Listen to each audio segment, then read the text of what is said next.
How's it going, everyone? My name is Michael SK, and welcome back to Higurashi When They Cry, Chapter 8.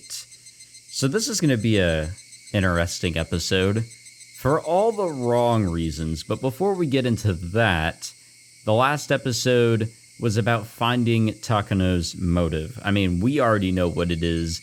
Rika needs to figure out what it is in order to really make the next step. I said in the last episode, it's all about the stepping stones. We are literally at the start with the building blocks that we have accumulated. What can we do from here? We're beginning to make those beginning steps. We had to find a motive. Now we can go from there. Anyways, the reason why this is going to be an interesting episode is because Mion's not supposed to be on the screen right now. She is not. So this chapter and the previous chapter seem to be riddled with bugs, or at least these two chapters have seemed like it.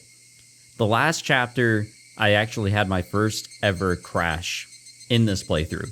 Of all the chapters, never had a crash. I actually rarely have crashes when it comes to visual novels. They tend to be pretty well built and pretty straightforward at that. There's really no complications. But it was a little weird here and there, and also characters not wanting to leave the screen. Mion here is a good example. Tomatake, I heard, is going to be another prime example. Pretend Mion is not here. Basically that.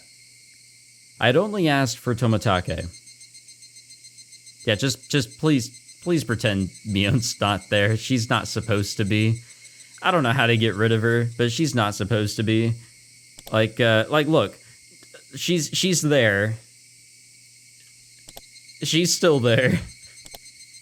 It's how it is, I guess. Just ignore it. I don't know how I'm gonna be able to make a thumbnail unless we get a CG.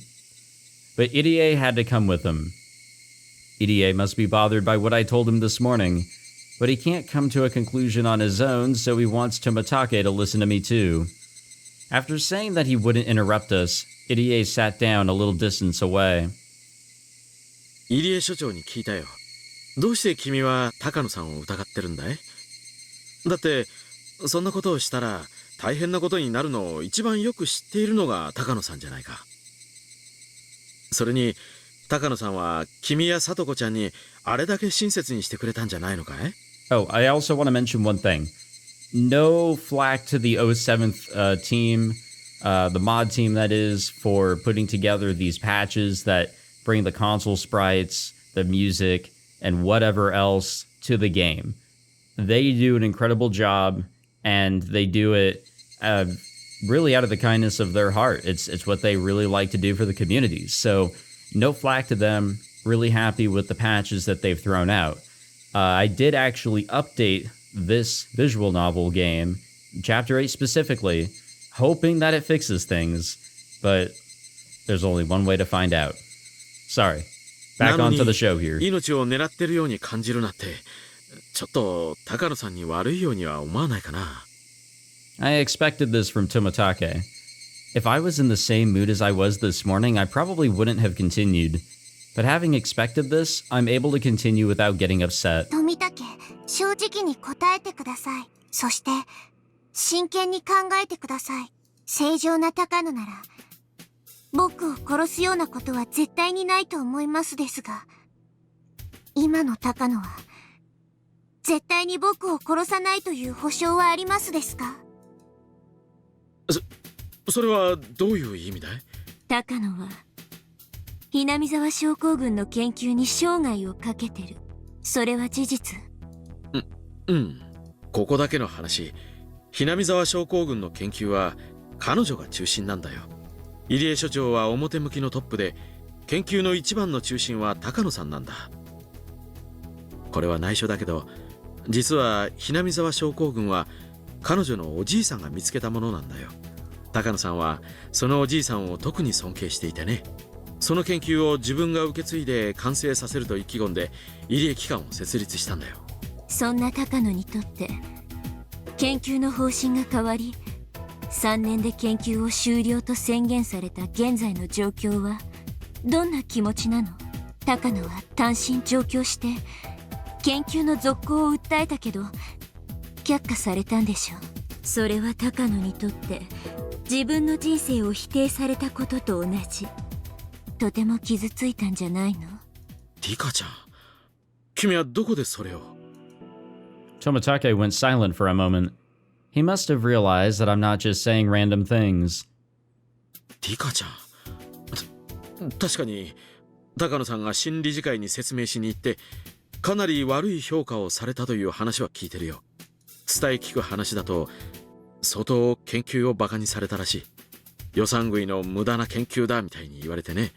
彼女は気丈を装ってるけどかなり傷ついたと思う。でしょ。そんな高野がどうせ打ち切られる研究なんだからと自暴自棄にならないなんて絶対に言えるの？いや、高野さんに限ってありえないよ。ありえない。That's the same thing that Irie said. He kept saying it was impossible, yet he couldn't deny it completely. He repeated the same phrase over and over to refute that possibility. In fact, even though we know Takano is the enemy, we can only guess at her motive. The only way to find out is to tie her down and make her confess. But there is meaning in making Tomitake become suspicious of Takano. It's even important to do that so that he'll become my ally. Of course, this is also a strategy devised by our club leader. 確かに少々恐ろしい想像ではあるけれど、それでも高野さんがそんなことをして得をすることはないよ。自暴自棄になりたい彼女の気持ちには少し理解できるけど、それでも彼女にだって理性というものがある。彼女もその辛い気持ちを時間で癒せるさ。昇進の人はたぶらかされやすいということはありませんですか？たぶらかされるとはどういう意味だい？富武、僕が死んだら大変なことになりますね。緊急マニュアルが執行され、村が丸ごと抹殺される。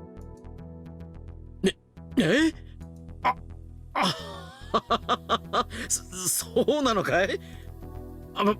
僕は知らなかったな。What a terrible liar. Tomitake isn't good at covering his lies. It shows that he's bad at hiding things since he's innately honest, which makes him a nice person. 入江に聞いていますから知ってますです。時間がもったいないのでごまかしっこはなしにしましょうです。その緊急マニュアルはあくまでも最後の手段ですから、それを実行すれば大変なことになりますですね。Tomitake seemed to be wondering if he should confirm the existence of the emergency manual, but the fact that Irie had already told me about it, combined with me being the Queen Carrier, prompted him to confirm it, albeit hesitantly. ああ、大変なことになるよ。村を一つ消し去るなんて簡単なことじゃない。危険な橋をいくつも渡らなければならないし、仕方がないとはいえ人道的に許されることじゃない。本当に大変なことになるよ。単刀直入に言います。その緊急マニュアルで得をする人間がいるはずなのです。まさかいるはずがないよ。それどころか責任問題やら何やらに発展し、場合によっては東京だけでなく政府内の問題にも発展しかねない。となればその騒ぎで得をする人がいるのではありませんか？緊急マニュアルが執行されるようなことになれば執行はやむなく行うが、その後そうしなければならない状況に陥らせた人間たちへの責任追及が始まる。具体的に言うと入江機関を統括している上の連中ね。その黒幕たちが責任を追及され東京で失脚するということは、どうだろう。ポストは有限。狙う人間は常にいる。それを奪うために緊急マニュアルという危険な爆弾の導火線に火をつけてみようという人たちがいてもおかしくないんじゃないかしら。自分は安全な場所に隠れていて全て吹き飛ばした後、空いたポストにちゃっかり座る。All this is what Mion suggested. She didn't know a thing about Tokyo, yet she struck its core so hard even Tomitake was shaken. Mion is the greatest commander and strategist our club could ever have. Tomitake folded his arms. He's starting to lose his cool. We're not getting that freezy here.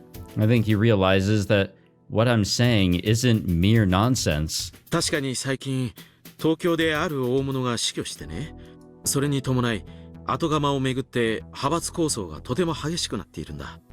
入江機関のクライアントであるアルファベットの理事会も粛清と呼ばれるほどの人事の大刷新があってね。それで旧派閥の庇護を受けていた入江機関はやり玉に挙げられて研究の即時中止が決められたみたいな話はあるんだよ。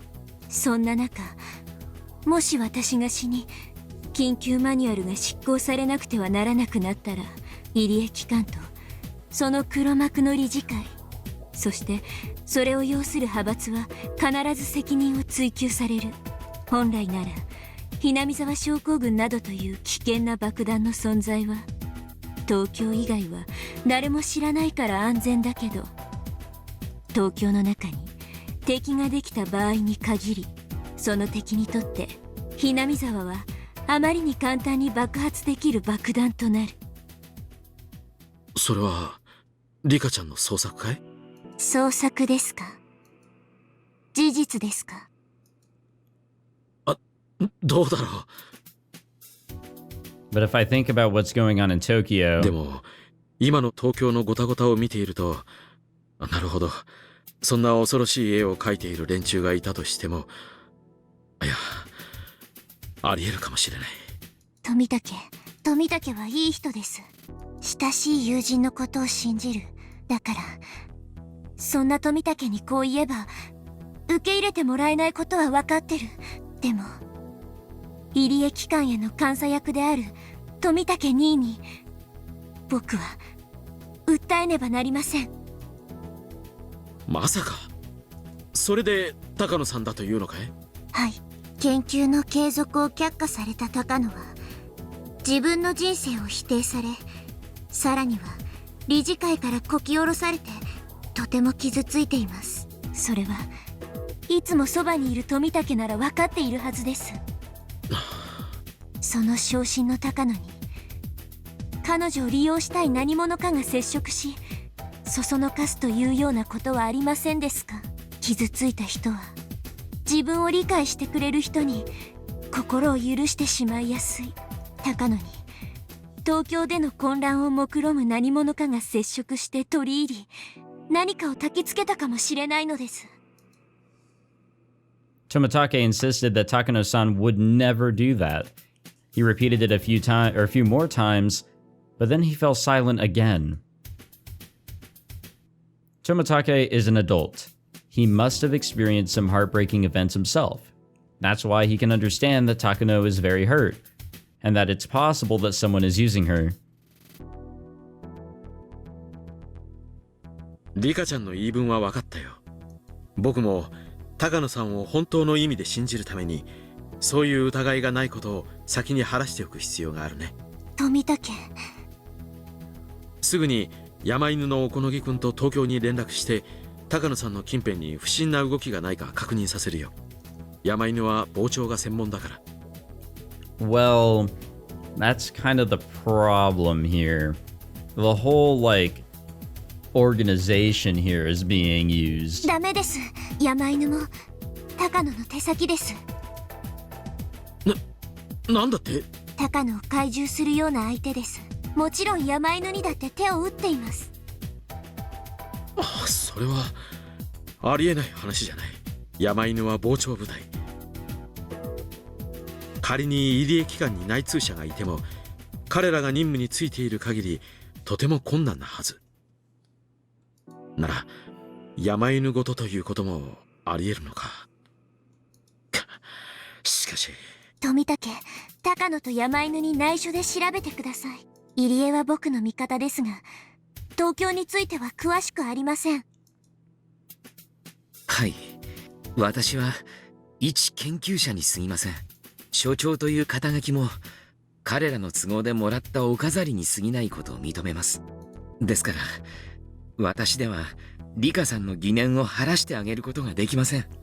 わかりました。万が一入江機関が謀反を起こす可能性だって予見されてないわけじゃない。そのために僕が送られてきているんだからね。高野さんと山犬の近辺について至急調査させるよ。僕の話を信じてくれて、僕の話を信じてくれたのは、これが初めてなのです。I've been laughed away in many worlds, but Tomotake finally listened to me. He will be a very strong ally in the fight against Takano. Also, I'm grateful for my friends who prepared me to talk to him. I got information on the current situation from Irie, had my friends analyze it, and because of that, managed to get Tomotake to listen. Just as Hanyu said, I couldn't have done anything if I'd kept thinking about it all alone. But after talking to my friends, things are already changing. 実は今日からしばらくの間、身を隠そうと思いますです。ミーの家には秘密の地下があり、好都合なのです。I haven't talked to Mion about it yet, but I think she'll understand my request now. なので、何かあったらミーに連絡してください。僕は今日から当分の間、行方不明ということにしてくださいです。了解したよ。僕もそれが安全だと思う。僕は普段通り振る舞うよ。不審がられないためにね。もちろん用心はする。入江所長も普段通りにしてください。ですが、常に用心を。わかりました。せいぜい用心します。富武、気をつけて。あなたは近日中に暗殺される気がしますです。This is the part that he has never taken seriously. Please, hear what I'm saying. わかった。特に用心するよ。ありがとう。Then Tomotake turned around all of a sudden. Irie and I sensed something odd from his behavior and grew tense. Then, we heard some footsteps. We've been so careless. Did somebody overhear us? Did Takano and her people hear what we were saying? Oh shit. I will never forget that laugh as long as I live. こんにちは。これは珍しい面々ですね。入江先生に富武さんに理香さん。私もHinamizawaに出入りして長いですが、なんとも珍しい取り合わせです。これはこんにちは、大石さん。あれ、今日は綿流し準備会の打ち合わせでしたか？にしてはまだだいぶ早い時間ですね。Irie tried to change the subject, but obviously Ushi had heard everything. Tomotake from Tokyo is okay, but it's too early for Ueshi from the police department to get involved. Things are already complicated. Why does he have to show up now? Anyway, this isn't good.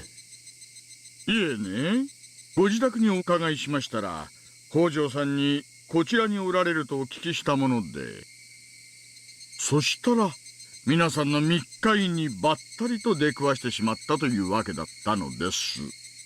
いやー、お邪魔をしてしまったようで申し訳ございませんですね。The air froze, leaving only silence. The way Ushi is speaking makes it obvious that he's trying to sniff things out. I bet he only heard a part of our conversation, so he can't grasp exactly what we were talking about. That's what he's trying to make us confess the whole thing. 皆さん、そんなおっかない目で見ないでください。照れちゃいます。いえね、今日来た理由は他でもありません。リカさんに懐かしいお友達を連れてきたのですよ。リカさん覚えててくれるかな。忘れちゃってたら彼はるばる来てくれたのに泣いちゃうかもしれません。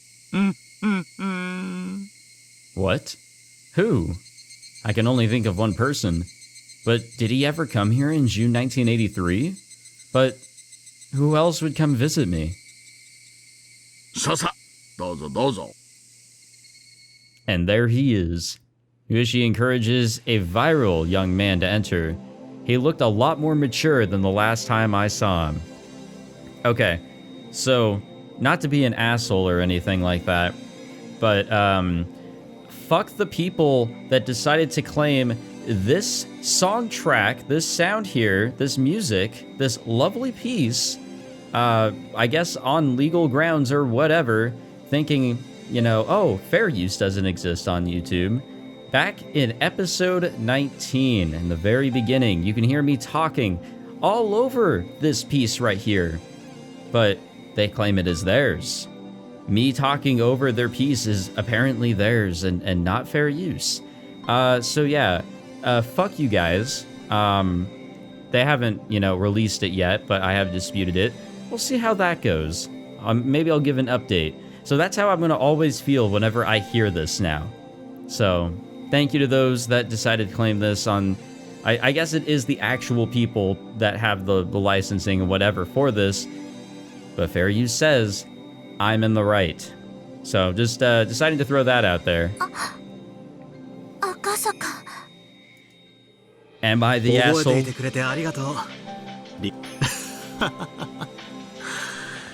今度は東京へ帰れなんて言わないだろ。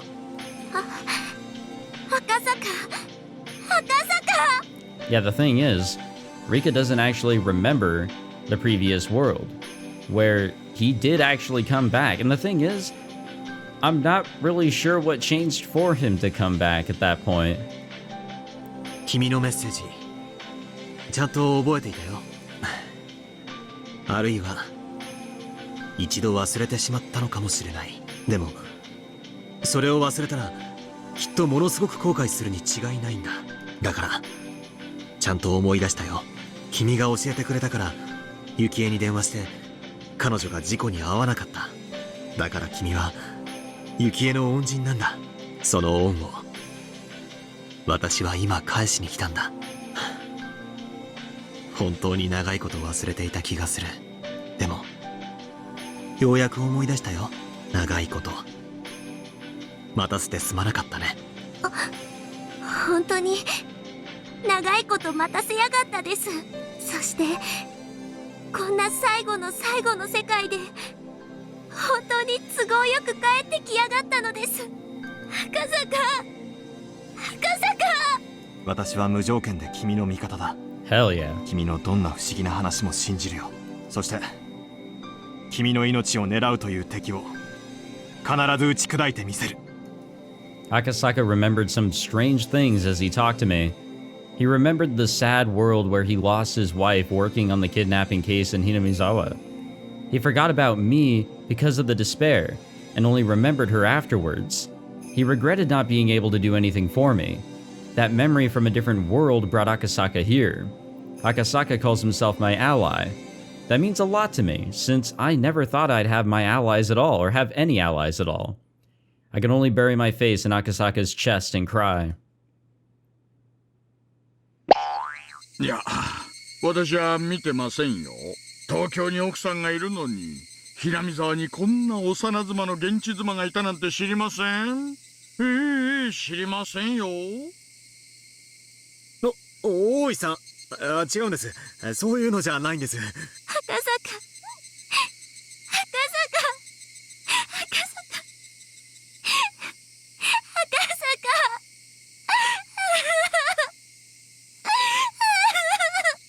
I complained that I couldn't defeat Takano alone.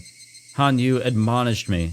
She told me that if we put our strength together, and all believed in the same thing, we could make a miracle happen. I didn't believe her.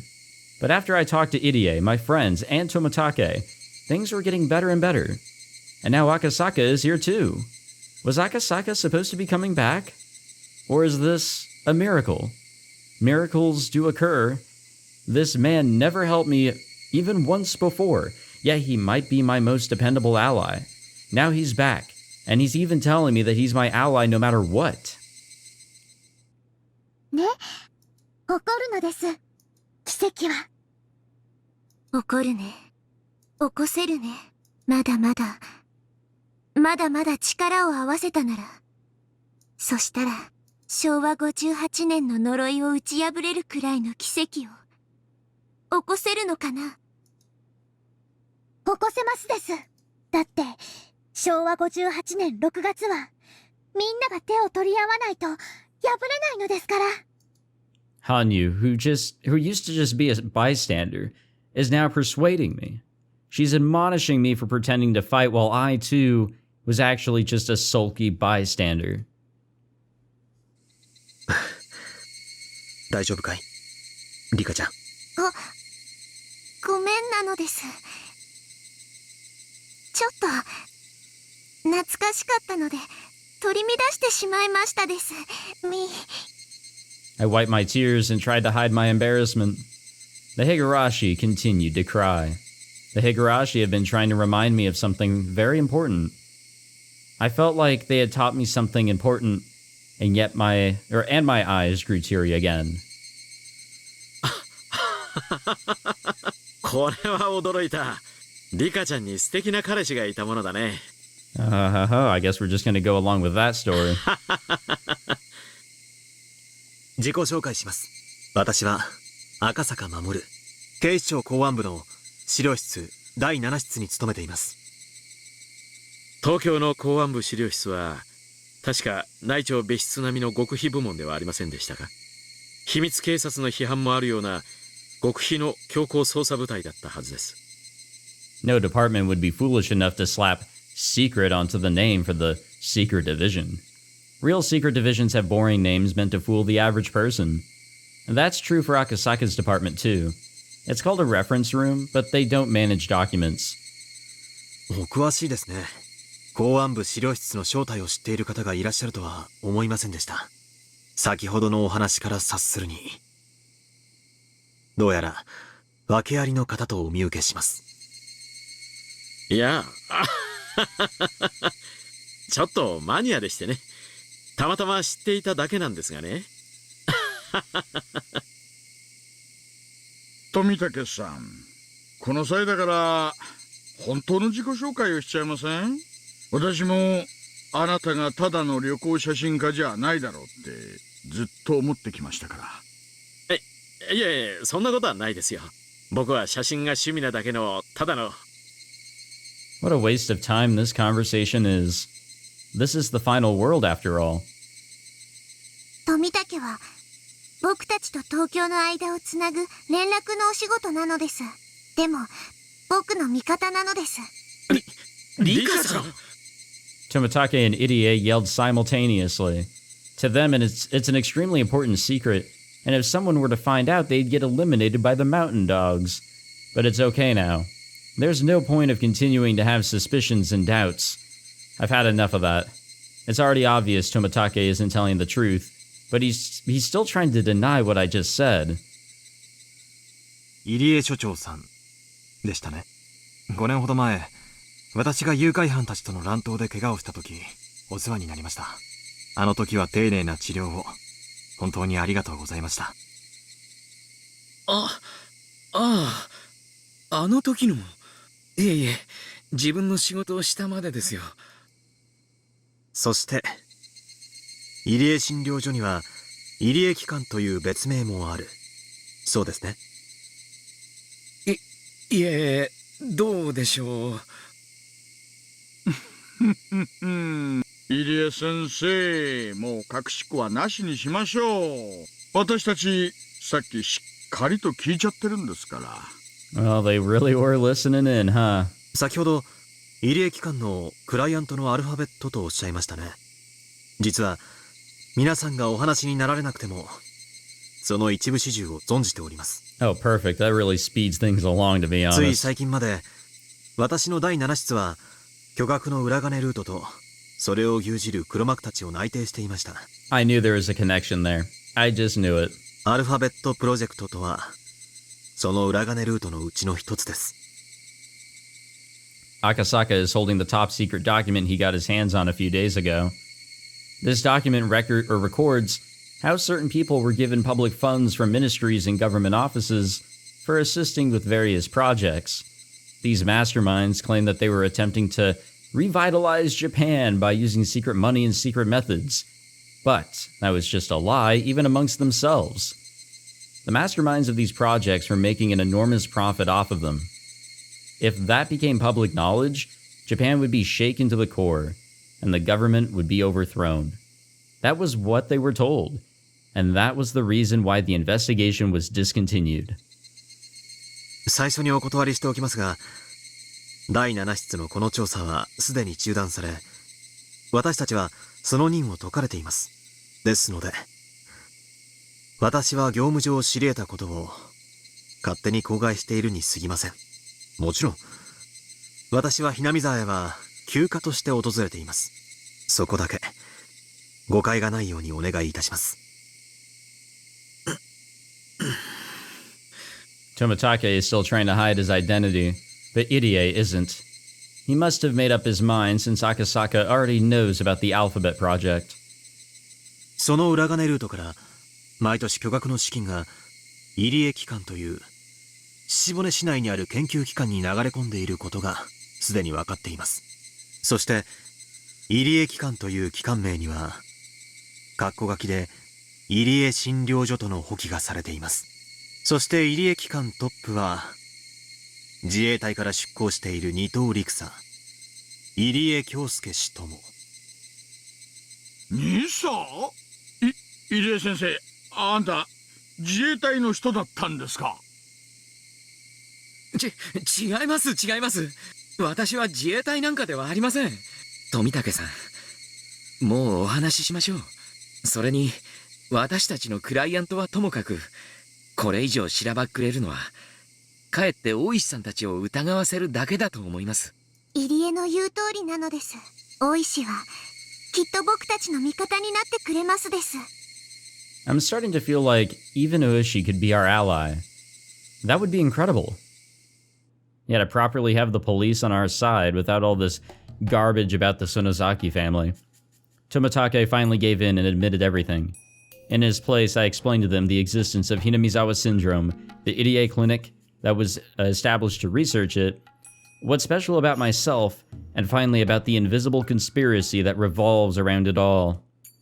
Ueshi was very surprised to hear about all this, but Akasaka told him to calm down, so he listened quietly. Since Akasaka belongs to a special unit, he wasn't too surprised. He kept nodding, saying that it's all very possible. And this is working out great for me. 確かに、リカちゃんの言う通り、恐ろしい陰謀を企む連中がいてもおかしくない。大石さん、これらの話は全てあり得る話です。はあ、私は何かの小説の筋書きみたいな気分ですが。Yeah, a visual novel. Okay, I'll see myself out. いや、それが真実ならば。Compared to Akasaka, who has a flexible mind, Ueshi is having a hard time understanding such unrealistic stories. He'll probably need at least 3 cigarettes before he can digest what he just heard. 僕は高野が怪しいと思っています。ですが、その証拠はありません。それを確かめるために富武に調査をお願いしていたところなのです。大石さん、その高野という女を別件逮捕で拘留することは？退職金が吹っ飛びそうですが、やってやれないことはないですな。沖宮署にも山犬の傍聴要員が入り込んでいるはずです。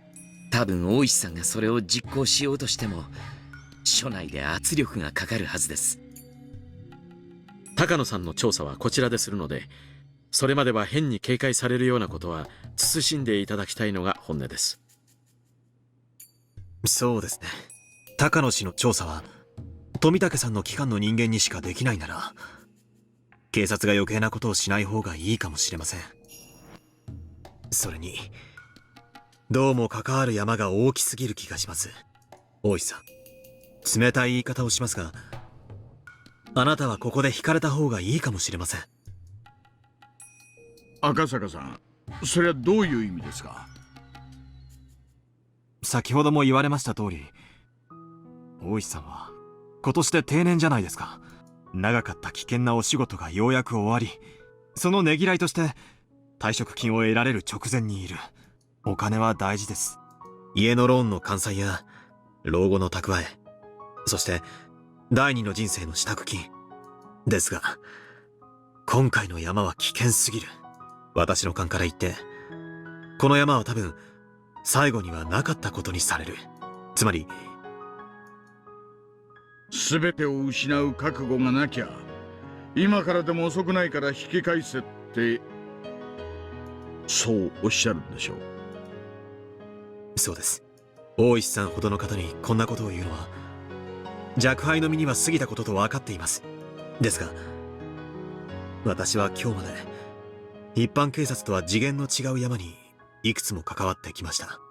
だから、その経験の上で、Ueshi was no fool. He was also an adult and smart in a real sense. If he only listened to his pride, he would yell at Akasaka for insulting him. But what Akasaka is saying is true. Ueshi's pension is a big deal for him.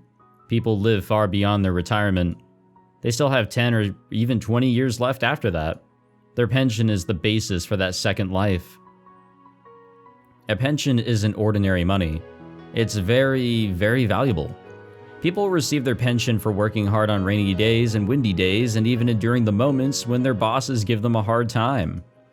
Even Ueshi has mumbled on occasion that he's going to quit and look for a new job. Yet he endured and quietly did the unreasonable work asked of him. He's endured far more work than his salary merited. He's worked like that for a very long time, and now he's finally about to retire. He's finally about to collect his long-awaited pension. It's not about the amount of money itself. It's about having a value placed on what you've done with your life. So if one were to cause a scandal, the punishment for that would be placed on his pension.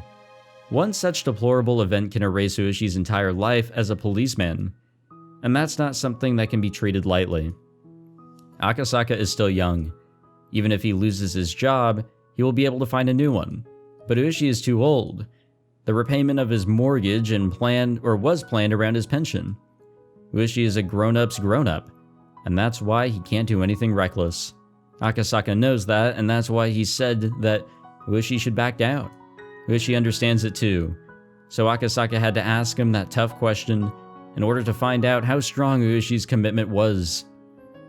私がお小遣いを残したいばかりに、随分のんびりしたローン返済をしちゃいましてね。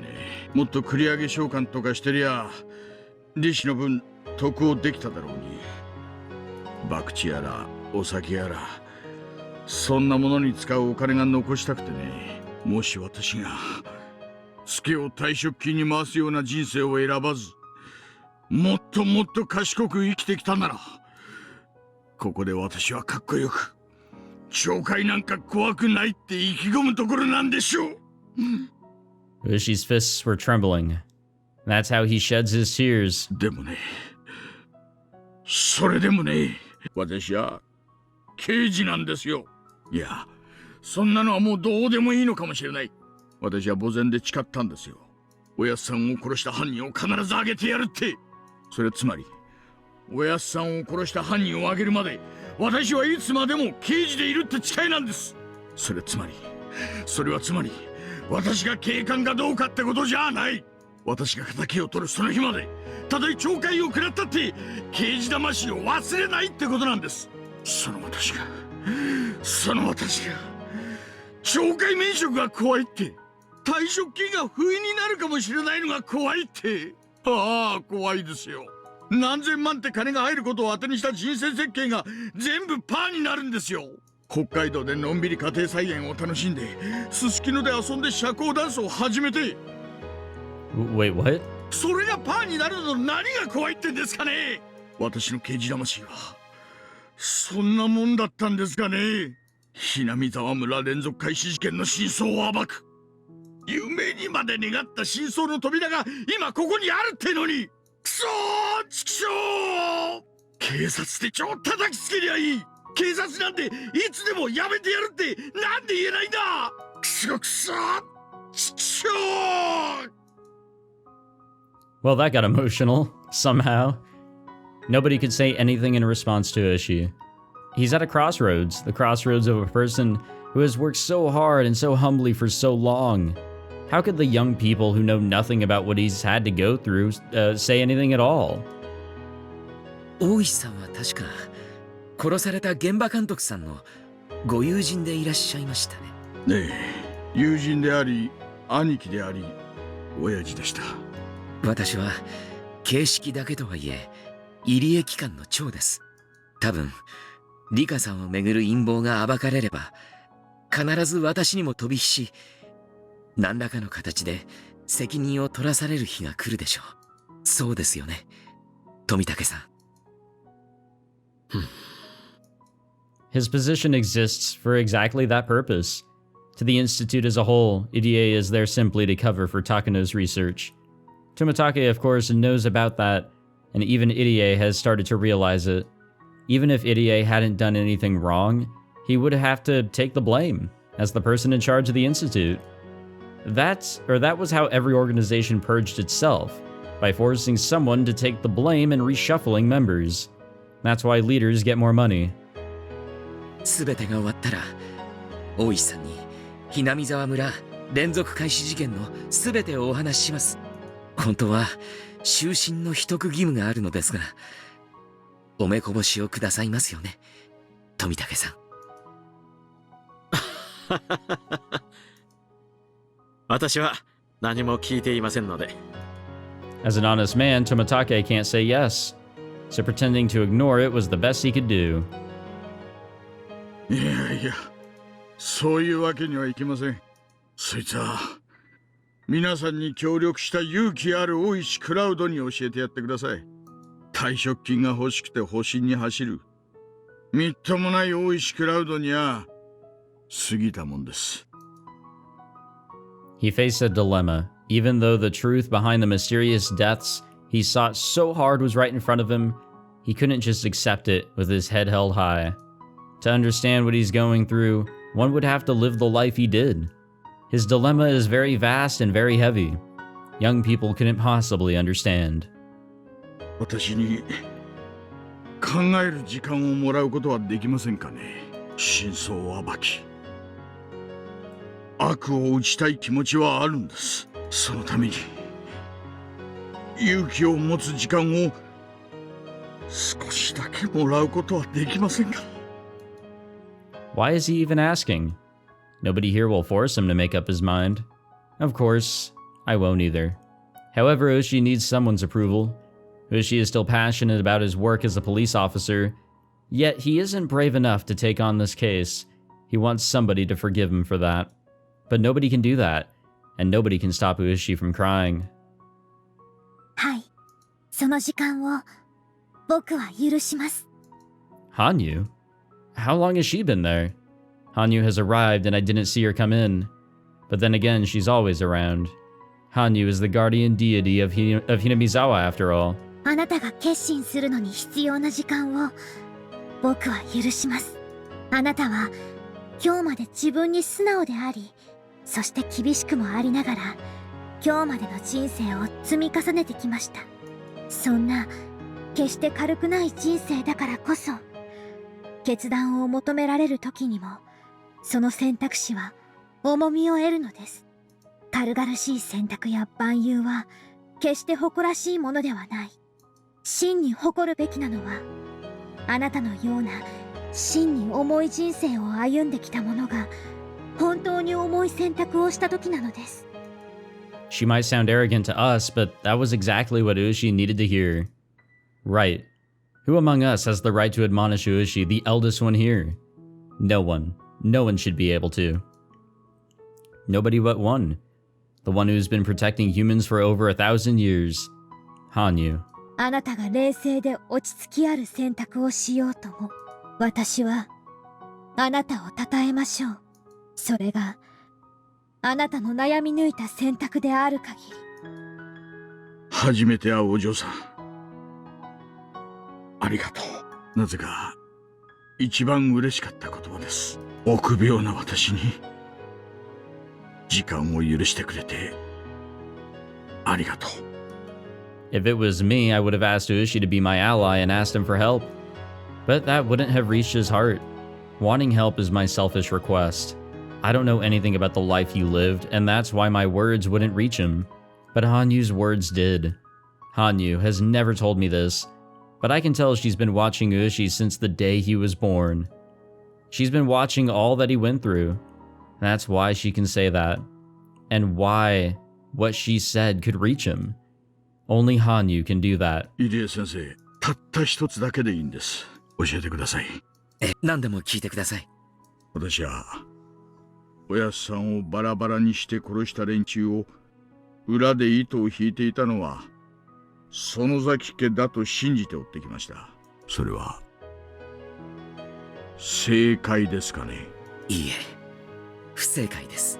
Hinamizawa村連続開始事件は全て私たち側から説明できることです。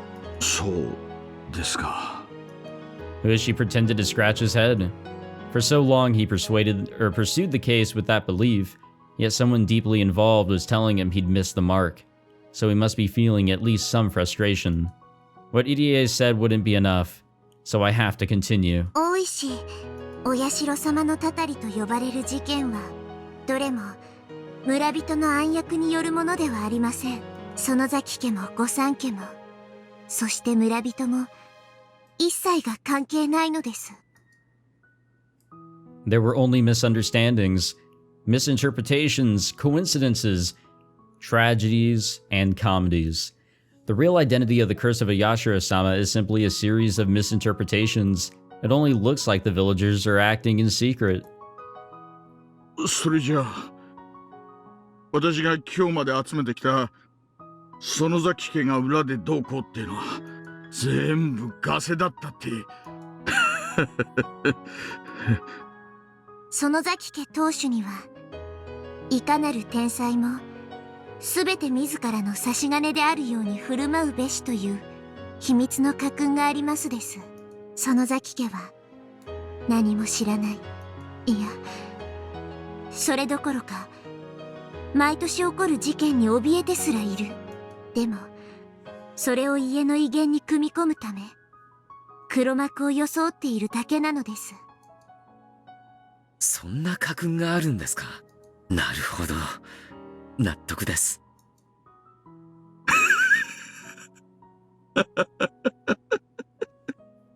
それが本当ならお寮のばあさんめくそ思わせぶりなことばかり言いやがるな。 Don't worry, you're not the only one. I even fell for a little bit of it. I mean, there were contradictions. What Rika said, and then this whole idea that things that Oreo would actually say weren't supposed to be direct commands. They were supposed to sound like wants. A lot of things coincidentally happened. And then there were things that did happen that were just done, you know, through circumvention, indirect. That was my chair. 本当なんですよね。本当なのですよ。古出家当主の秘密巻物にも書いてありますです。見ますですか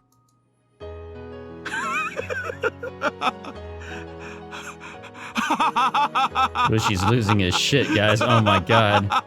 I have no idea what Ushi thinks is so funny. Nobody here can tell what's going on or what's going through Ushi's mind, except the girl who has watched over human beings for over 1,000 years. 大石が嬉しい気持ち、僕にはわかりますです。おや、何がわかるって言うんですか？誰かを憎まなくていいというのは、とてもとても幸せで気持ちいいことだってわかりますから。まさかまさか、園崎家が獅子骨市内を牛耳るたちの悪い暴力団組織であることに変わりはありません。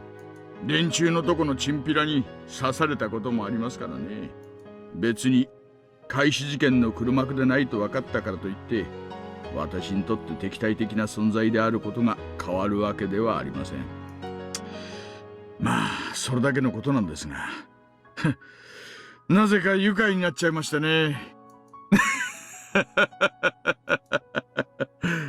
None of us can tell if what Hanyu is saying is right. Ueshi believed the Sonozaki family was behind it all.